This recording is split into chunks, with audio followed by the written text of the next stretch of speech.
بسم اللہ الرحمن الرحیم۔ السلام علیکم میرے معزز سامعین، کیسے ہیں آپ لوگ؟ امید ہے خیریت سے ہوں گے۔ اللہ تبارک و تعالی ہم سب کو دنیا اور آخرت دونوں جہان میں خیریت سے رکھے۔ ہر کلام سے پہلے سب سے پہلے اللہ تعالیٰ کی تعریف ہے کہ اس نے ہم کو بنی و انسان میں سے پیدا فرمایا، اپنے حبیب صلی اللہ علیہ وسلم کی امت میں سے پیدا فرمایا، اور پھر بے شمار درود و سلام یعنی بے شمار رحمتیں اور برکتیں اللہ تبارک و تعالیٰ نازل فرمائے حضرت محمد صلی اللہ علیہ وسلم، ان کی آل اولاد اصحاب پر، ان کی امت پر، قیامت تک آنے والی امت پر۔ تو ایک سوال بندے کے ذہن میں گردش کر رہا تھا، اور یہ ہر درد مند مسلمان کے دل میں گردش کرتا ہے۔ عالمی طور پر بھی آپ مسلمانوں کا حال دیکھ رہے ہیں، اور ملکی سطح پر بھی آپ مسلمانوں کا حال دیکھ رہے ہیں کہ آخر ہماری فلاح، اگر ہم چلیں اس وقت عالمی پیمانے کے اوپر کوئی بات نہیں کرتے، ہم اپنے ملک کو لے لیتے، تو اگر ہم اپنے ملک کو لے لیں تو ہمارے اپنے ملک کے اندر رہتے ہوئے کیا ہمارے لوگوں کی فلاح ممکن ہے؟ جواب اس کا آپ تلاش کریں گے تو آپ کو یہی جواب ملے گا کہ یہ فلاح ہمارے لوگوں کی ممکن نہیں ہے۔ اس کی وجہ یہ ہے کہ پچھلے کئی عشروں اور پچھلی کئی دہائیوں سے ہمارے اوپر جاہل قسم کے لوگ مسلط ہیں، اور سب سے بڑی بات یہ ہے کہ عوام خود اتنی بڑی جاہل ہے کہ وہ ہر نعرے کے اوپر بک جاتی ہے۔ کبھی روٹی کپڑے مکان کے نعرے کے اوپر یہ بک جاتے ہیں، کبھی سب سے پہلے پاکستان کے نام کے نعرے کے اوپر یہ بک جاتے ہیں، کبھی جو ہے نا حقیقی کیا ہے وہ میرے تو ہنسی بھی آتی ہے، حقیقی آزادی۔ ابھی تک ان کو حقیقی آزادی نہیں ہوئی۔ ابے جتنی آزادی ابھی حاصل ہے، اس آزادی کے اندر تم کون سا کوئی بڑا کام کر رہے ہو؟ تو اس آزادی سے بھی کون سا کوئی فائدہ کوئی اٹھا رہا ہے؟ لیکن بہرحال یہاں پر احساسات اور جذبات کے سوداگر جب تک زندہ ہے، اور ہر تھوڑے عرصے کے بعد کوئی نہ کوئی ایک نیا شعبدے باز آ کر آپ کو ڈگڈگی بجاتا ہے اور دکھاتا ہے، اور بڑے بڑے دانشور قسم کے لوگ اس کے پیچھے اس طرح چلنے لگتے ہیں جیسے پائپر کی کہانی آپ نے بچپن میں سنی ہوگی۔ حیرانگی کی بات ہے کہ جب کسی قوم کا علم ہی غلط ہو جائے تو اس قوم کی فلاح ممکن کیسے ہو سکتی ہے؟ اور علم غلط ہو گیا، وہ کیسے غلط ہو گیا کہ اگر آپ دیکھیں کہ آپ کو کوئی بھی آدمی آ کے انقلاب کے راستے پہ ڈالتا ہے تو ہماری عوام آنکھیں بند کر کے اس کے انقلاب کے راستے کے اوپر گامزن ہو جاتی ہے، ہاتھوں میں اسلحہ بھی اٹھا لے گی۔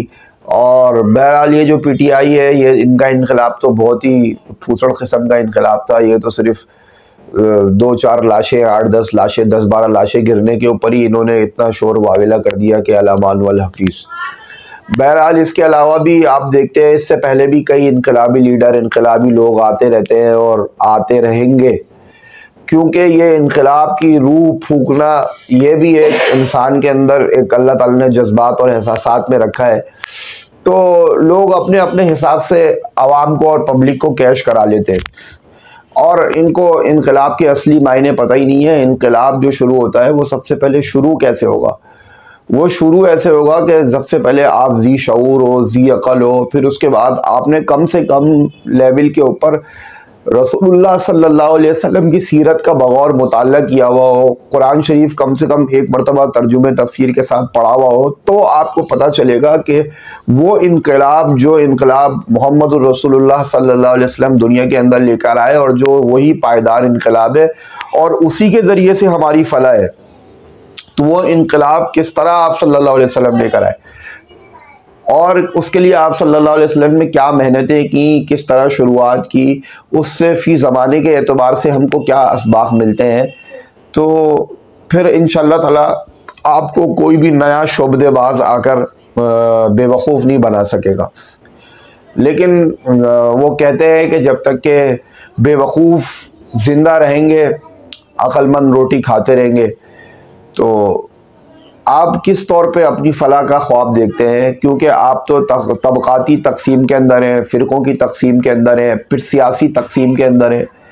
اس کی آپ زبردست مثال آپ کو میں دیتا ہوں کہ ظلم ایک چیز ہے، جس معاشرے کے اندر ظلم ہوتا ہے وہ کبھی ترقی نہیں کر سکتا. یہ ایک ایسا سنہرا جملہ ہے جو ہماری زبان پہ جاری رہتا ہے، لیکن ہمارے ملک کے اندر اس کی ڈیفینیشن کیا ہے؟ ہمارے ملک کے اندر اس کی ڈیفینیشن یہ ہے، میرا اپنا پسندیدہ لیڈر جب ظلم کرے گا تو اس کو میں جو ہے نا سیٹسفائی کروں گا، اور اس کو جو ہے نا میں لوگوں کے اندر اس طرح کر کے بتاؤں گا کہ نہیں یہ ظلم نہیں ہے، یہ تو ریاست کی ذمہ داری تھی.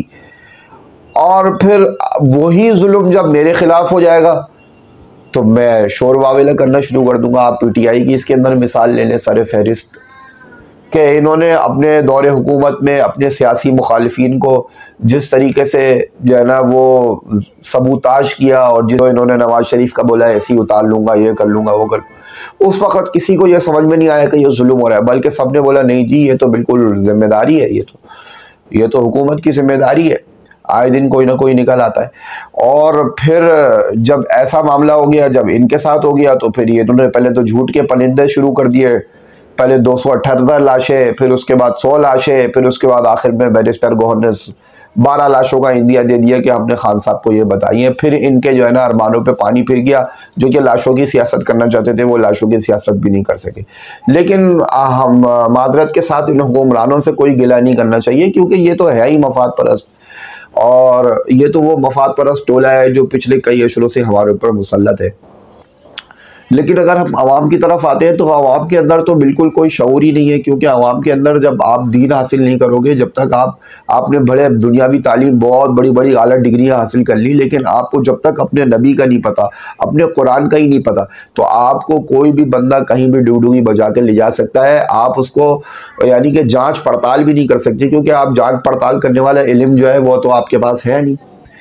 تو سب سے پہلے نتیجہ اس بات کا، پوری بات کا یہ نکلا کہ ہم کو اپنی ایجوکیشن صحیح کرنے کی ضرورت ہے، عوام کو ایجوکیٹ ہونے کی ضرورت ہے. اور ایجوکیشن اس حوالے سے نہیں، دنیاوی اعتبار سے وہ بھی ضروری ہے، اس سے کس نے انکار کیا، لیکن اس حوالے سے کہ ہمارے نبی صلی اللہ علیہ وسلم کی سیرت ہمیں کیا بتاتی ہے، قرآن ہمیں کیا بتاتا ہے. اس کے لیے کم سے کم ہر مسلمان کو سیرت کا بغور اس نیت سے مطالعہ کرنا کہ یار میں اس سیرت کے اندر سے کیسے سبق حاصل کروں. پوری سیرت کی، اب تو پہلے زمانے میں تو اتنی محنتیں نہیں ہوئی تھیں، اب تو اتنی محنتیں ہو گئیں، علماء کرام نے محنتیں کی، اور اردو زبان کے اندر آپ کو اتنا سارا ذخیرہ مل جاتا ہے سیرت کی. کتنی رحیق المختوم ہے، سیرت المصطفیٰ صلی اللہ علیہ وسلم، اور ڈھیروں کتابیں سیرت کی. آپ کی کتابوں کا مطالعہ کریں، آپ اس وقت کے حالات کا جائزہ لیں، پھر اسلامی تاریخ کا کچھ نہ کچھ مطالعہ کریں، پھر دیکھیں عمر بن عبدالعزیز رحمۃ اللہ علیہ کو آپ دیکھیں 99 ہجری کے اندر حکومت ملی. بنو امیہ کا وہ دور تھا جس دور کے اندر یہ سارے جتنے بنو امیہ کے بڑے بڑے حکمران تھے، اور انہوں نے ہتھیائی بھی تھی جائیدادیں، اور یہ اسی طرح کا ماحول تھا جیسے آج آپ پاکستان میں دیکھ رہے ہیں. لیکن عمر بن عبدالعزیز رحمۃ اللہ علیہ نے کوئی زیادہ دیر حکومت نہیں کری. 99 ہجری 102 یا 103 ہجری کے آس پاس ان کی، 102 کے بعد اوائل 103 میں یا 102 کے آخر میں، بس اس طرح تو ان کی وفات ہو گئی ہے. 99 ہجری میں ان کو حکومت حاصل ہوئی، 2 سال کے لیے وہ خلیفہ بنائے گئے. 2 سال کے اندر اتنی کایا پلٹ انہوں نے کر دی کہ جس کی کوئی اب مثال نہیں ملتی.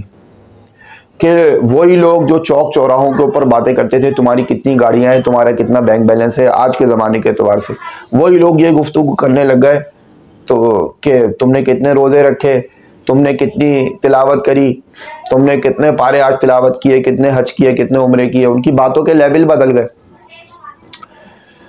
تو میرے بھائی یہ سب بہانے بازیاں کہ یار خان کو ٹائم نہیں ملا، یہ نہیں ہوا، اس کو یہ وہ فلاں، سب بیکار کی باتیں. جس طرح آپ کو وہ لوگ پڑھاتے ہیں اس طرح آپ پڑھ لیتے ہیں بھائی، اور نہ آپ کو تاریخ کا پتہ ہے نہ کسی چیز کا پتہ ہے.